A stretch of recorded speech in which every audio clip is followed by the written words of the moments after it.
Hi, this is Tutor Nick P, and this is Quotes 207. It's another one by Stephan King. And it's a very famous movie quote, and anytime you look up movie quotes, this is one of the ones that's often repeated a lot. And here's the quote. It's very simple. Get busy living or get busy dying. Okay, so let's look at the note here. This quote by Stephan King came from the famous short story and movie The Shawshank Redemption. I think Shawshank was the name of the prison. All right, let's continue. The quote was said by the character Andy Dufresne, played by Tim Robbins. Yeah, if you've ever seen this movie, it was a very good movie.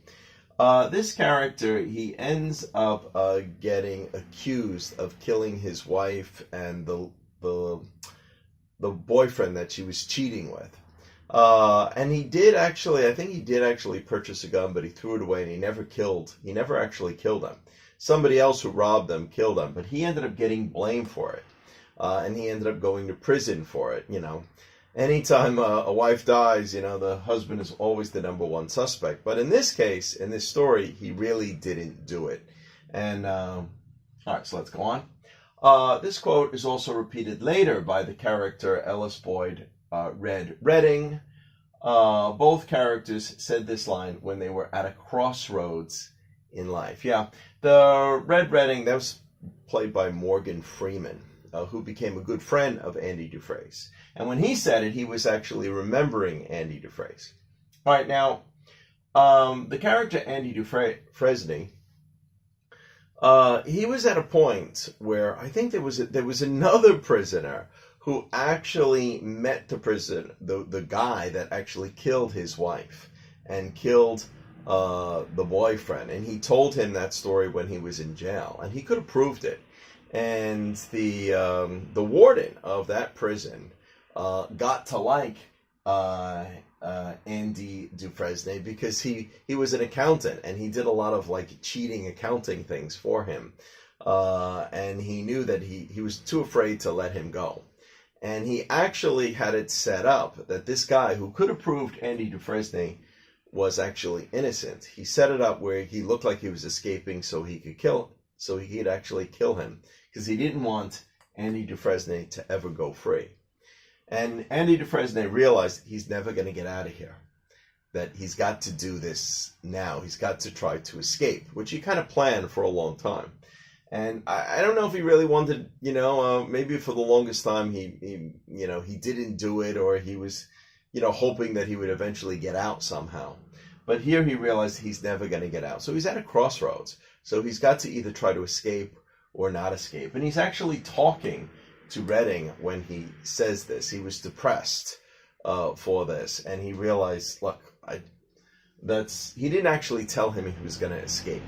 But that's what he says. Well, you got to get busy living or get busy dying. Means you got to go for it. You got to try to escape and get out of here. He actually told him that if he ever got out, where he would go and what he would do. And that's also important in the story later. But let's continue. Now, Redding was finally let out of jail. So Andy Dufresne, of course, he did escape. And that's a great movie if you've ever seen it.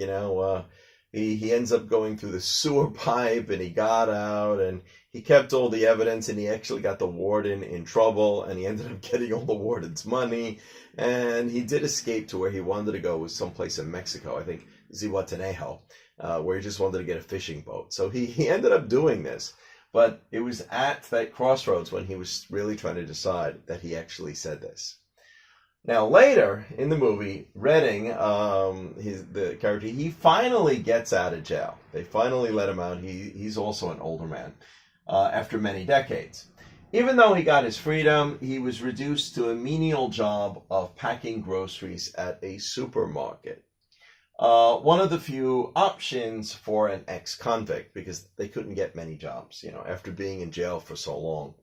Life had become boring and meaningless to him after he got out of jail.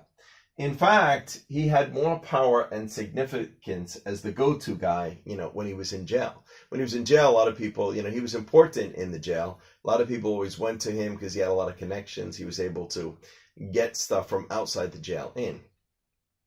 And he also had, he was there with a lot of other convicts, and he had some, even though he was in prison, he had some significance. But now that he's out, he feels even less powerful, and he feels that life is meaningless. So he's also suddenly at kind of a crossroads. Now, also, there's another point that's important.